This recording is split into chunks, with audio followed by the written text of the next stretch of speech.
I grew up on the south side of the city. I was raised with a black mom and a white dad, and I grew up mostly with my mom, and so we lived in mostly all black neighborhoods. I went to all black schools. You have African Americans that are currently oppressed by this system that wasn't designed for their prosperity in the first place. How are we going to address this issue of racial prejudice and racial injustice, and how will we create a system that allows for all people to prosper spiritually and materially?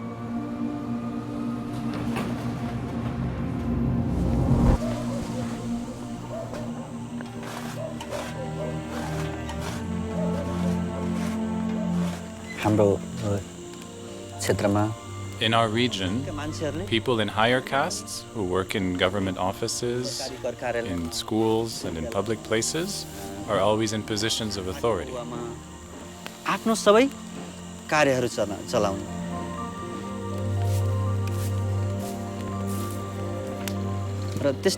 For this reason, those who are rich are becoming richer, and those who are poor just become poorer and poorer. When will this gap between the castes end?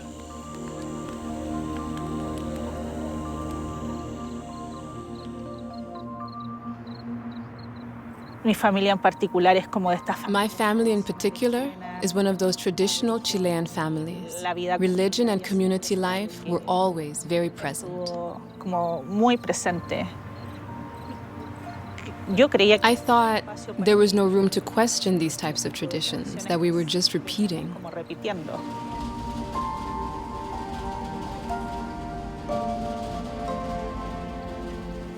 I was really longing to find someone to tell me it's okay for you to think differently, to have a different understanding of the world.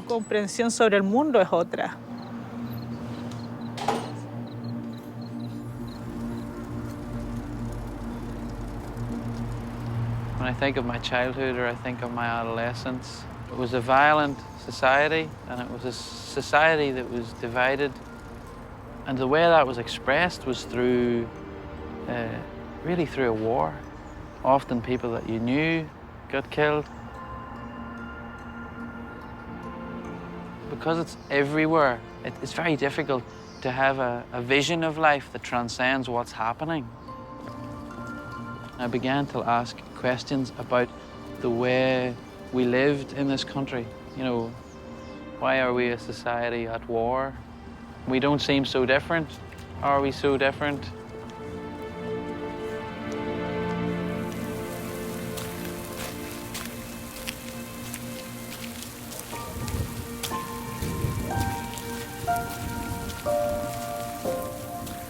The society I was born into, and within which I grew up, has its own very beautiful traditions, and I like these traditions very much. However, there is still this attitude towards girls that puts them in a lower position than boys. Erkaklarga nisbatan bo'lgan munosabatdan ko'ra pastroq hisoblanadi. And this attitude becomes an obstacle for girls to pursue an education and fully develop their capacities. Rivojlanishlari uchun to'siq bo'lib qoladi. Nima uchun qizlar? Why don't we give the same opportunities to girls? Aren't we, women, also created by God? Yaratilgan emasmi?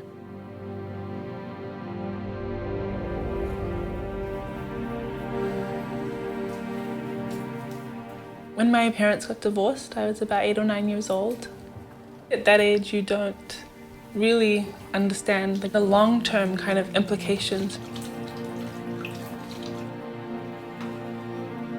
This union that's been the source of life, really, that breaks.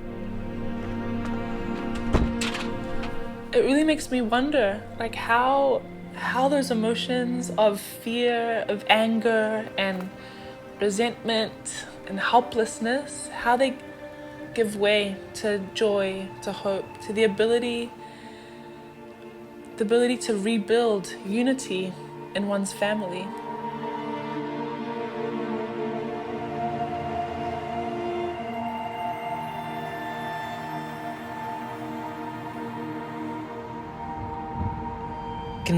I was lost, with no purpose. I was a person without any dream, a person without any identity. One of the most difficult things for a human being is to leave his country, leave his home, leave his family.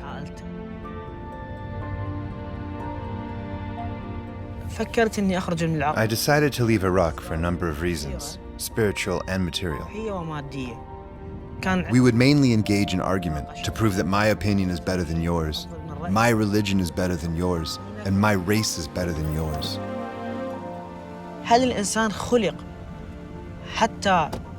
Was the human being created to develop his soul, or to cause destruction and to create conflicts, which have no solution and no common goal?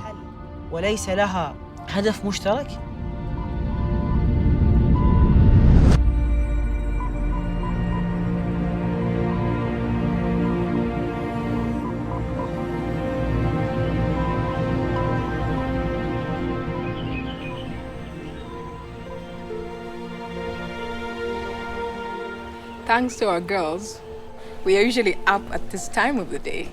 The girls are knocking on our door and demand to get in. So you have no choice but to get up. Yeah. But have you said your prayers already? You can see some light, ushering in the dawn of a new day. I grew up in a very religious home with the notion that the religion that I was following was the right one. But, as I grew older, I began to get concerned. Does God not approve of other religions? If someone, for example, was born in another part of the world and they found themselves belonging to another religion, were they condemned? I just couldn't believe that God was like that. There had to be an explanation for the existence of different religions.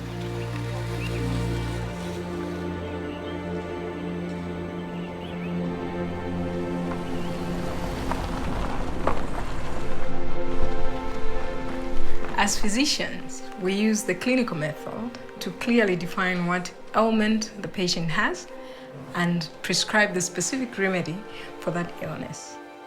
Bahá'u'lláh likens God to a divine physician, and that he has his finger on the pulse of humankind.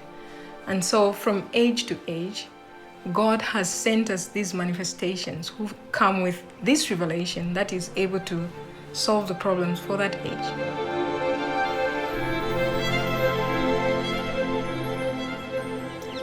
So I love coming here at dawn.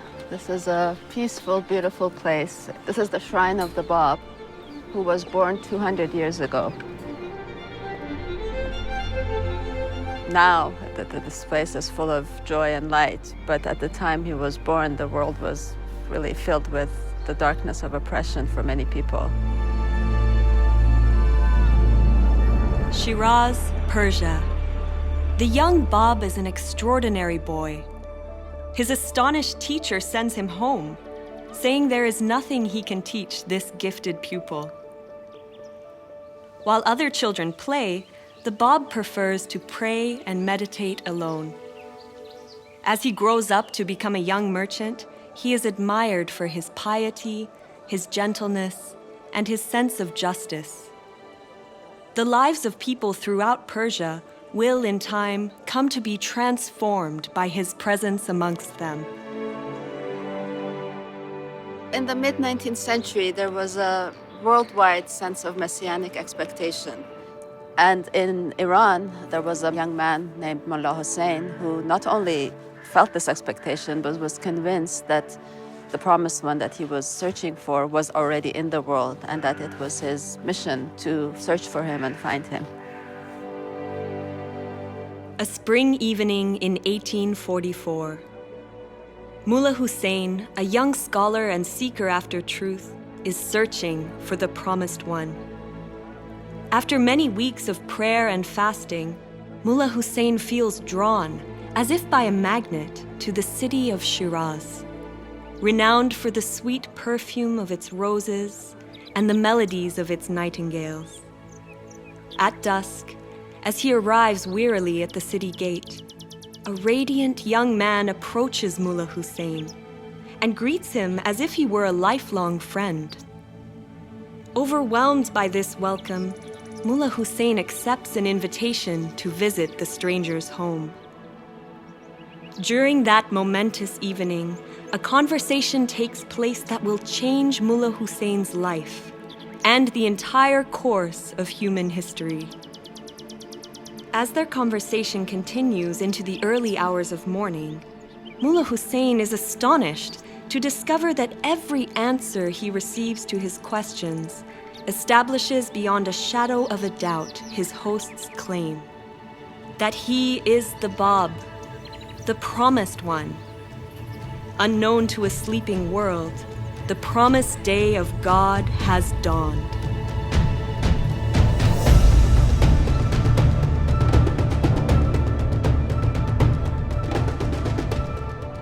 I find it so interesting that immediately following the declaration of the Báb in Shiraz, Persia at the time, halfway across the world, Samuel Morse was sending his very first Morse code from Washington, D.C. to Baltimore.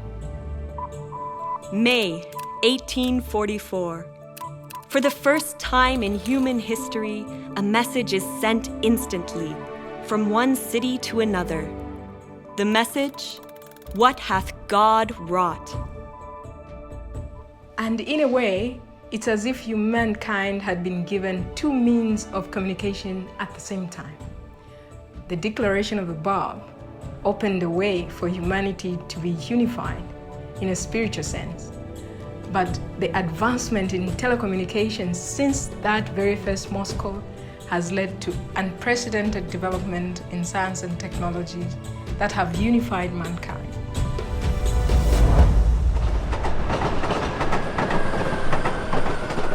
The first time I heard about the teachings was in this place, in Vienna. In the beginning, I was not interested. And I reacted in a sarcastic way, disbelieving that such a thing could exist. It's impossible that there is a new religion. So I decided to investigate for myself, and not to listen to other people, but to my heart. But every step I took was accompanied by fear. So I asked myself, could we be so lucky? Am I so lucky that God hasn't given up on us and on humanity and sent us a new messenger, and for my lifetime?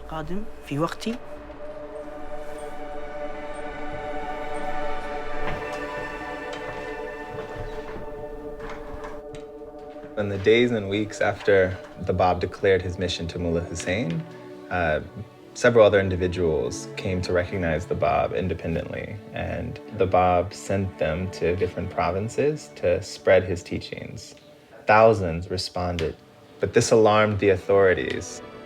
Some refused to acknowledge any validity to what the Báb's teachings spoke of, but there were also some that were very attracted to these teachings.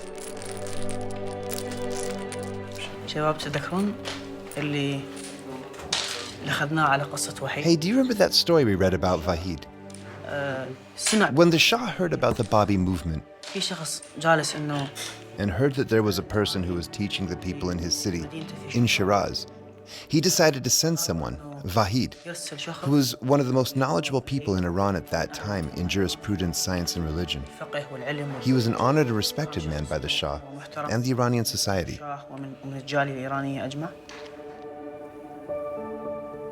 Tasked by the Shah with investigating the Báb's claims, the proud and accomplished Vahid finds himself utterly powerless in the face of the Báb's wisdom. After their third interview together, Vahid decides to turn his back on his worldly status and dedicate his entire life to the service of the Báb.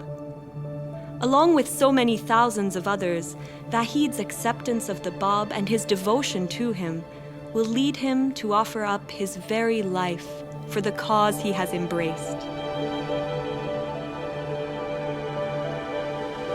En el tiempo del Báb estaba In the time of the Báb, the clergy tried to dominate the people through traditions and dogmas that were repeated over and over without understanding why.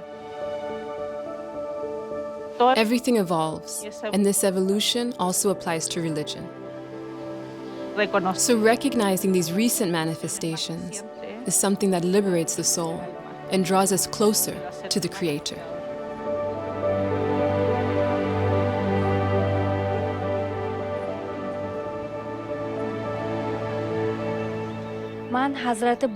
When I learned about the Báb, I also discovered the story of Tahirih, and it touched me deeply.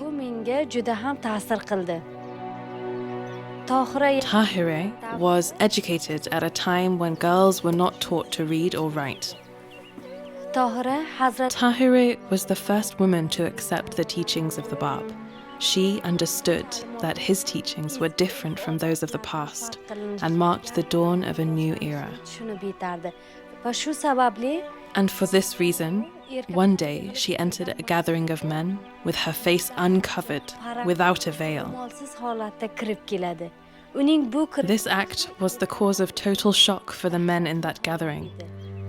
But by doing this, Tahirih demonstrated that it was now time to be rid of the prejudices and superstitions of the past and move into a new day. Look up, look up, look up.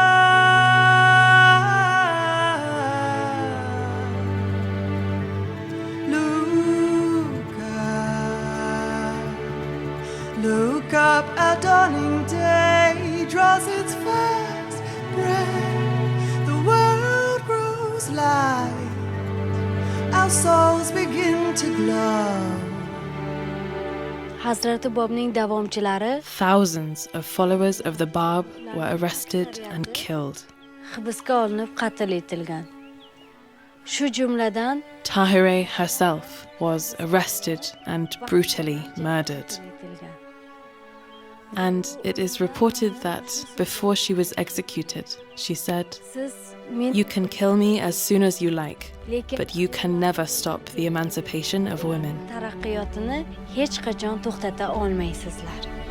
Let warring waves be banished from the world. Let justice everywhere its carpets throw. May friendship ancient, hatreds reconcile. May love grow from the seed of love we sow.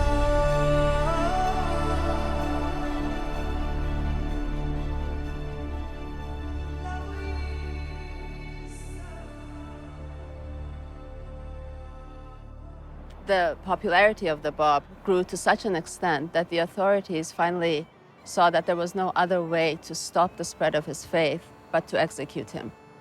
So in 1850, the order for his execution was issued.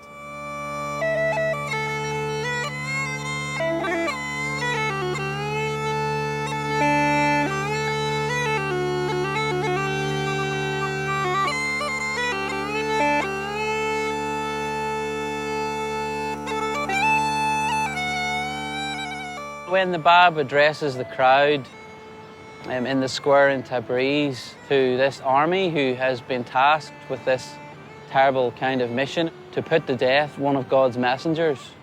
And I think it's very poignant because here the Báb is with this young devotee beside him, Anis, who wanted to give his all. The Báb then, he actually uses Anis as an example to the crowd. Had you believed in me, O wayward generation, every one of you would have followed the example of this youth, who stood in rank above most of you. The day will come when you will have recognized me. That day, I shall have ceased to be with you.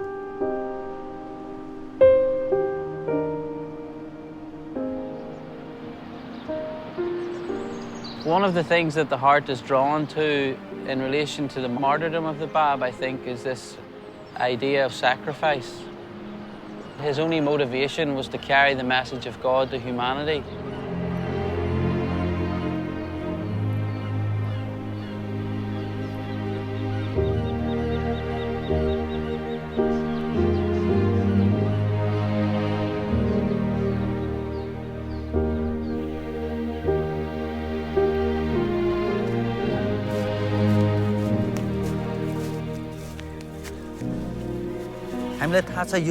This plant started as a tiny seed. Then the seed germinated to become a new plant.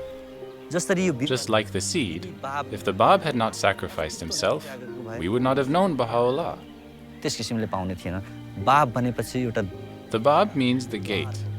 He came to open the way to a new revelation, to bring about a new civilization.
The authorities thought that they had snuffed out the light of the Báb, but really, with his execution, a new power had been released into the world. He had made a decisive break with the past and prepared the way for the coming of him whom God shall make manifest, Baha'u'lláh. Baghdad, April 1863. Baha'u'lláh, one of the few prominent supporters of the Báb to survive the massacres of the previous years, declares to his companions that he is the great divine educator heralded by the Báb. For the next 3 decades, uninterrupted divine revelation flows from Baha'u'llah's pen, inspiring people from every background to discover their noblest qualities and create a new pattern of life. For bringing these teachings to humanity, Baha'u'lláh endures imprisonment, torture, and exile. But the fire lit by the Báb, now rekindled and fanned into flame by Baha'u'lláh, cannot be extinguished. Baha'u'lláh counsels humanity. O contending peoples and kindreds of the earth, set your faces towards unity, and let the radiance of its light shine upon you.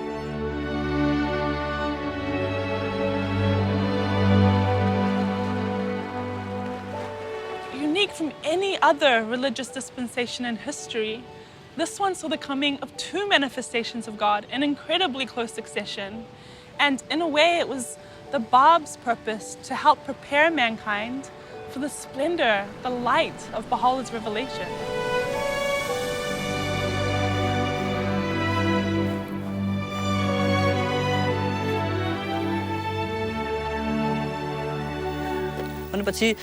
We had this kind of caste-based prejudice, but after receiving the teachings of Baha'u'lláh, we started to think differently.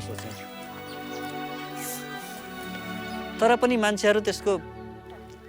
then people harassed us. They would say, oh, they go and eat at the homes of the untouchable caste. He slept at a blacksmith's home.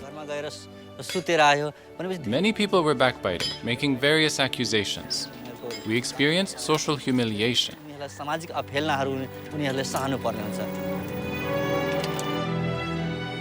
But we believe that if we do not tolerate these abasements, we cannot progress.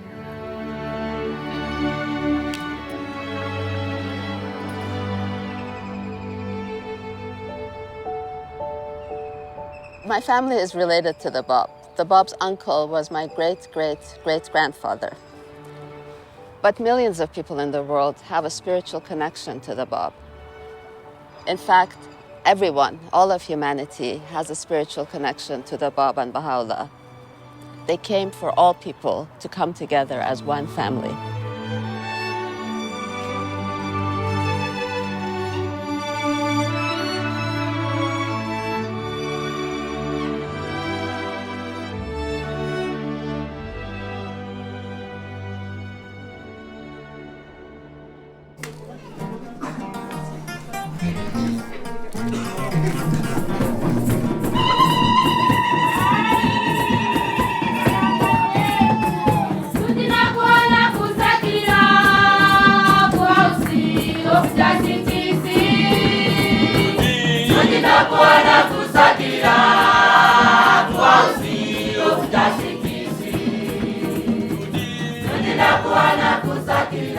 All the problems that we are facing collectively as humanity is like a sickness. And the revelation of Baha'u'lláh is that remedy. It is going to impart life. And so we have to take it upon ourselves and put it into action.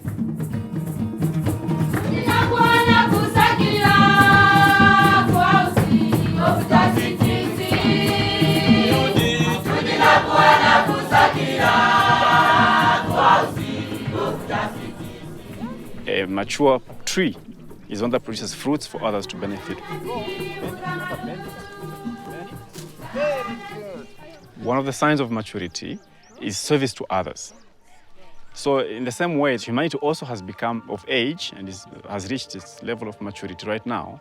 So it is in that context that also what we do here is try to be of service to mankind. And this group that I work with is learning how they can advance knowledge in terms of food production so that this community around us can benefit from that knowledge.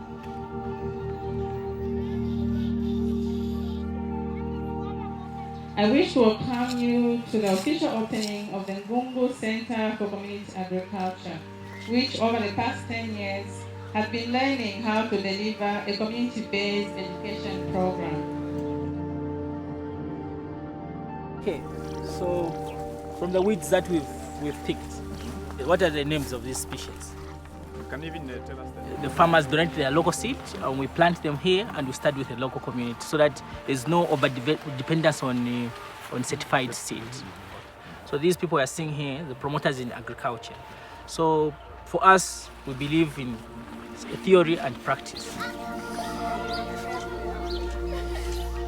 This is the day of God that I used to read about. It is going to take effort of us, just as ordinary human beings as we are.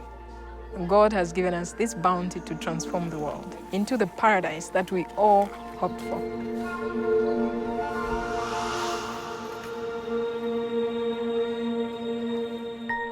For a long time, we were afraid to come here because we didn't know the neighbors and no one was participating in the activities.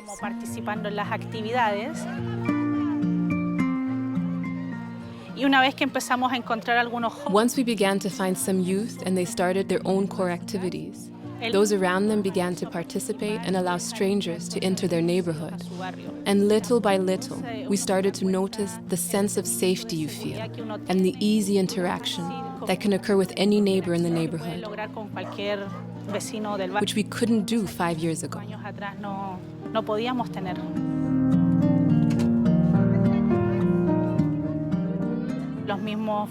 The neighbors themselves arise to serve, bring their children to the activities, and are concerned about the children of the entire community, not just their own.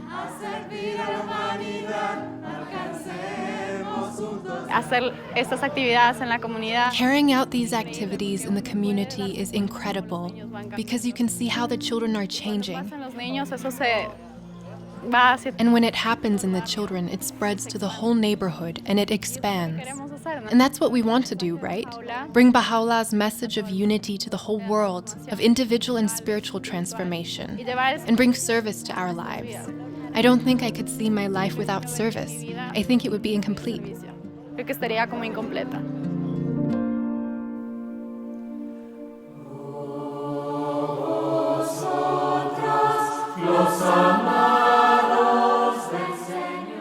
Desde que el templo fue abierto, Since the temple was opened, people began to approach it in such a dramatic way. por decirlo de alguna The opportunities to bring souls closer to Baha'u'llah's revelation are infinite. forma, de Bahá'u'lláh son infinitas.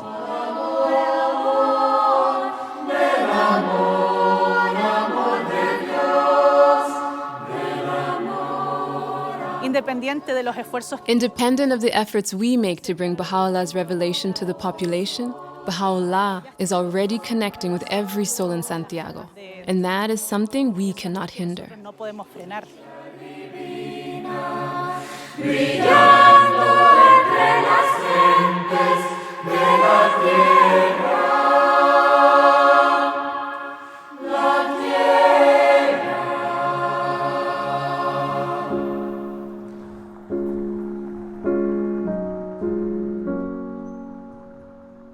The concept of worship is something that is united in the writings of Baha'u'lláh and the Báb with service. The Báb says the days when idol worship were deemed sufficient have ended, and that the time has come when not but the purest motive supported by deeds of stainless purity would be acceptable unto him. The vision of this house of worship is one in which people come in to say prayers from every background, from every walk of life, but also they flow out of this temple to go and to do deeds that are of service to humankind.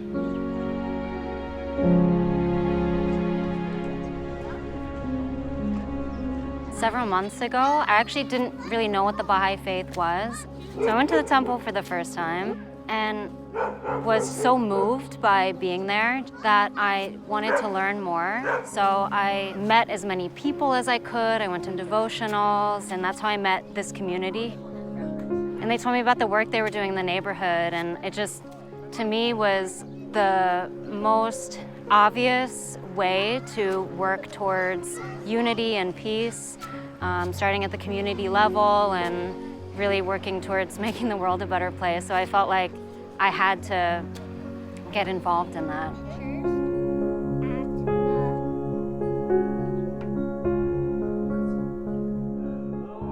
I was on a search trying to understand religion, and I went up to the house of worship and sat in and listened to the program that was presented.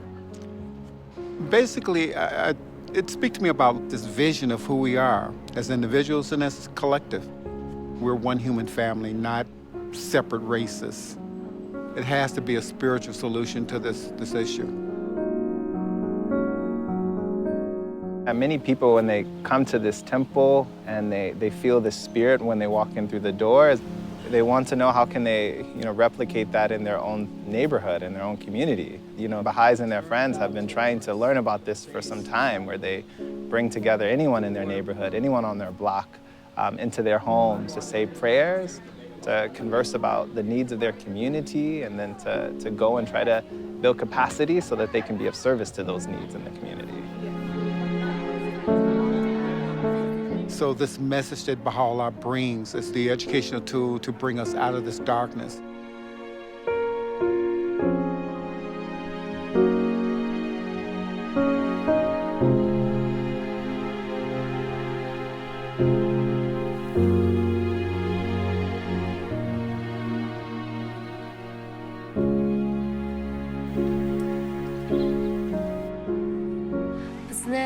We have a tradition in our country of cooking sumarak.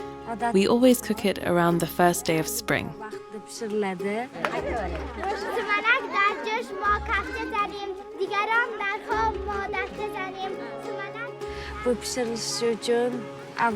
Its cooking process is quite complex and requires the participation of many people. o'qishining mehnatini talab qiladi. Shu kabi We need to work for the education and betterment of society in the same way. uchun shunday harakat qilish kerak.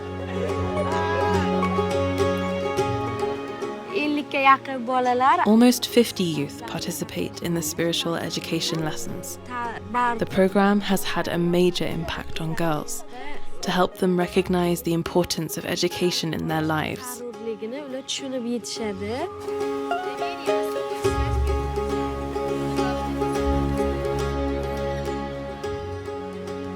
Va shu orqali biz mana sumalak So, just as we shared sweet sumalak with others, we share the teachings and the program with others. boshqalar bilan bo'lishib rivojlanishga harakat qilamiz.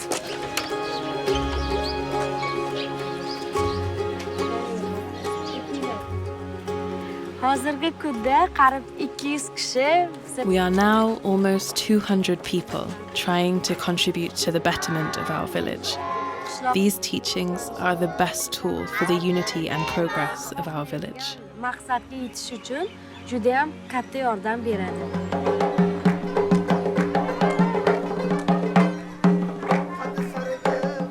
Bu jamiyatning har bir qismida Both women and men share the same responsibility for the progress of society. And the results we are achieving belong to all of us, barchasi ham not only to our village, but to the whole world and all nations. dunyodagi hamma xalqlarga tegishli deb o'ylayman.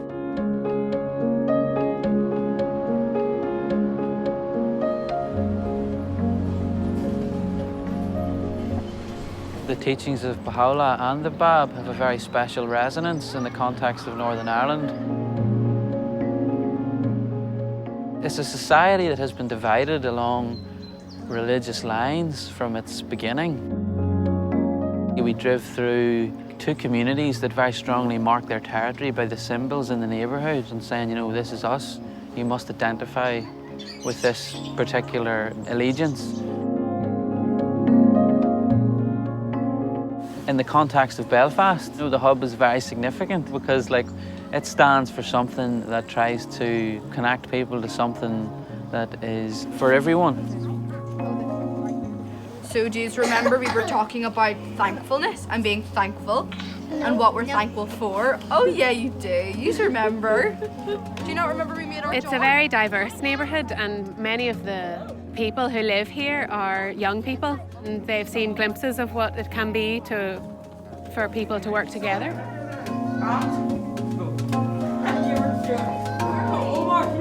We've been trying to make it beautiful so it will also be a place that people can come and feel the spirit of what the physical building represents, which is that so powerful is the light of unity, it can illuminate the whole earth.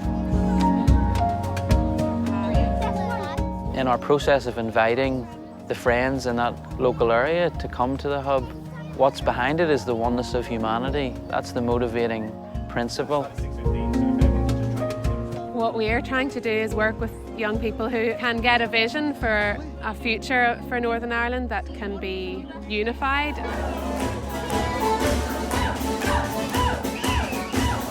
Everybody swing your partner. Everybody. The fundamental teaching of Bahá'u'lláh is the oneness of humanity. Your primary allegiance is to humanity, you know, and that it must supersede, you know, your allegiance to your nation or to your tribe.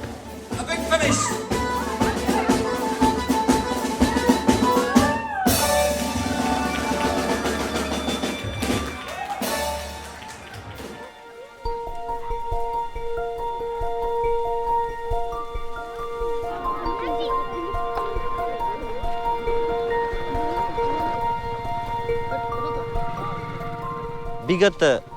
For the last 3 years, we've been coming together to serve. Everyone in the village, community leaders, social workers, business owners, the local community bank, and the parents of the children who attend Baha'i children's classes, they are all helping us with this service project.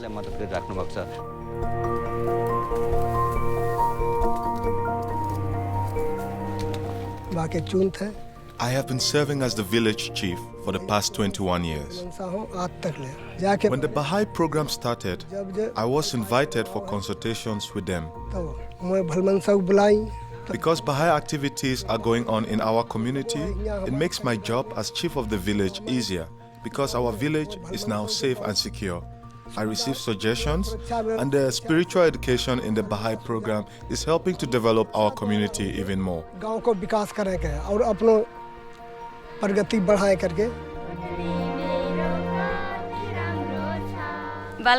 It is essential for children to come to children's classes and to receive spiritual education, how to be honest, how to walk on the path of truth, how to develop patience.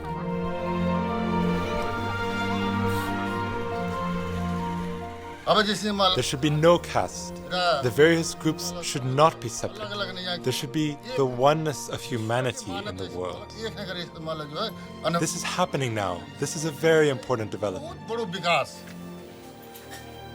Through the teachings and principles of Baha'u'lláh, we see changes in the everyday lives of the people, in the language they use, their behavior, and their work. In their everyday life, we see Baha'u'llah's teachings being translated into action.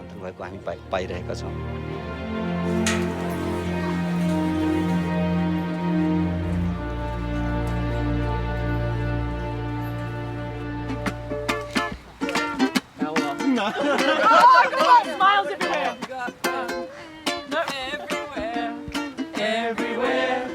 Everywhere. Okay, go on. Ready? You got a flat tire, I got a spare. So we're gonna color it straight.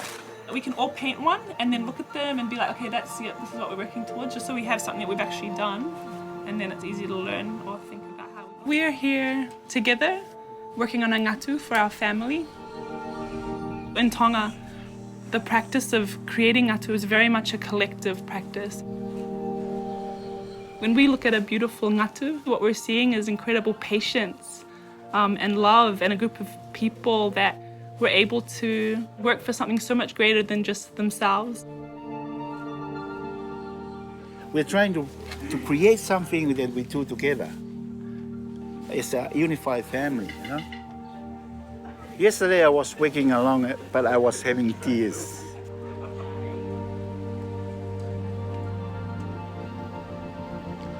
Because I know it is something that will prove the unity of a family.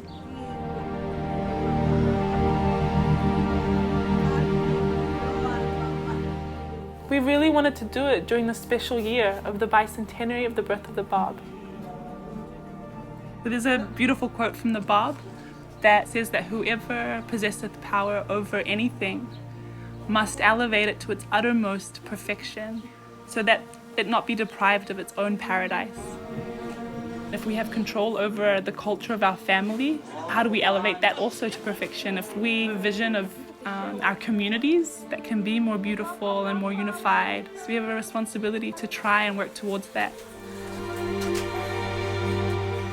It's a beautiful way to gain perspective or a sense of purpose that's aligned with the teachings of the Báb and Bahá'u'lláh.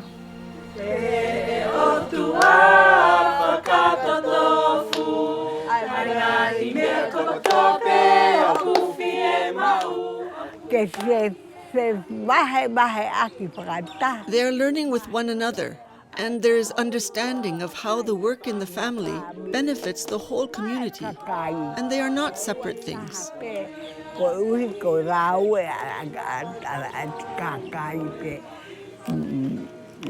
That's what Baha'u'lláh has done for us.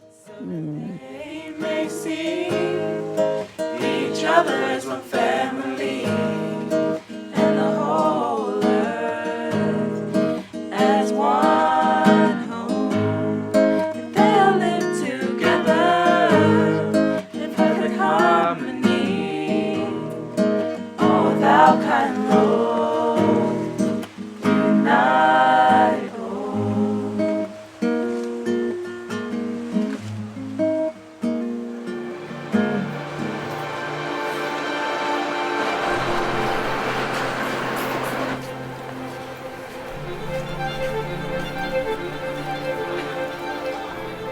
هناك فريق There is a team of close friends here in Vienna, all of us from different backgrounds. There are Persians, Austrians, Arabs, and it is a blessing for us to take the responsibility to contribute to the building of our communities.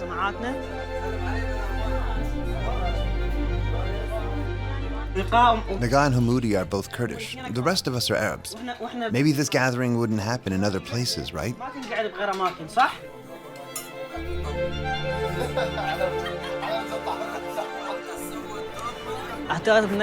I think one of the most important things that transformed my life is finding the path of service. Language Cafe is an idea that came from the junior youth program. Considering that the junior youth from ages 11 to 15 are enrolled in school and have quickly learned the local language, they're able to serve their elders and the people who have difficulties learning the language.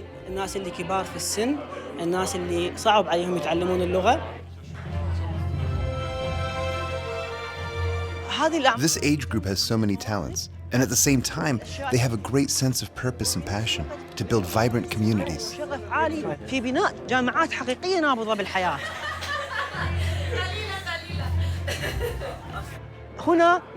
Here we see the true attraction to beauty. When so many people from different religions and backgrounds come together as a united and mutually supportive community, we can see the movement of a whole population towards the teachings of Baha'u'lláh.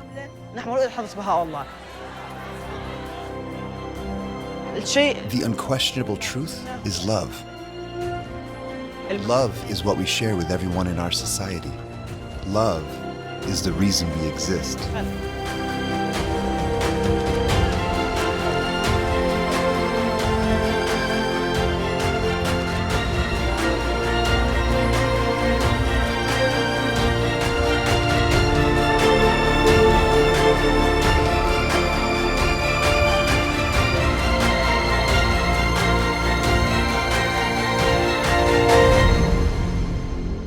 Peoples of the earth, verily the resplendent light of God hath appeared in your midst, invested with this unerring book, that ye may be guided aright to the ways of peace, and by the leave of God step out of the darkness into the light, and onto this far extended path of truth.